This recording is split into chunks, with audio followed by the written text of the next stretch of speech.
சாத்தான் எப்போ சோதனை கொண்டு வரான் பாருங்களேன். சரீர ரீதியாக, ஆவிக்கு ரீதியாக, உணர்ச்சி ரீதியாக நாம் பசியாய் இருக்கும் போது, பலவீனமாய் இருக்கும் போது சோதனைக்குள் எளிதில் விழுந்து விடுவோம். உணர்ச்சி வசப்படுற சமயத்தில் சில நேரத்தில் நம்மளோட வயசில் மூத்தவங்களோட கண்ணாபண்ணன் பேசிடுவோம். சரிதானே? சோதனை நேரம். அதனால தான் அந்த நேரமானது சாத்தானின் சோதனை நேரமாக இருக்கிறது. அப்போ இயேசுவுக்கும் பாருங்க, பயங்கரமான பசியின் வேலை. ஆண்டவர் இயேசு கிறிஸ்து சொந்த பலத்தில் சார்ந்து என்னை தேவகுமாரனான்னு கேட்டுட்டானே, நான் நிரூபித்து காட்டுகிறேன் பார் என்று சொல்லி தன்னை யார் என்று நிரூபிக்கணும். அதே சமயத்தில் தன்னுடைய சொந்த பலத்தை, அந்த தெய்வீக வல்லமையை பயன்படுத்தி என்ன செய்யணும்? கல்லுகளை அப்பங்களாக்கி சாப்பிட்டு விட வேண்டும். சாப்பிடணும் கூட கிடையாது, அந்த கல்லுகள் அப்பமாக்கினாலே போதும். சாத்தானிடத்தில் அவர் தோல்வி அடைந்ததற்கு சமமாகிவிடும். பல நேரங்களில் நமக்கு என்ன சோதனை?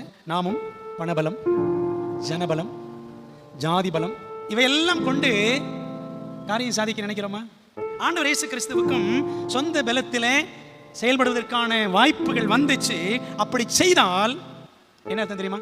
சொந்த பலத்தில் செயல்படுவோம் என்று சொன்னால் நாமும் சாத்தானுக்கு இரையாகி விடுகிறோம்.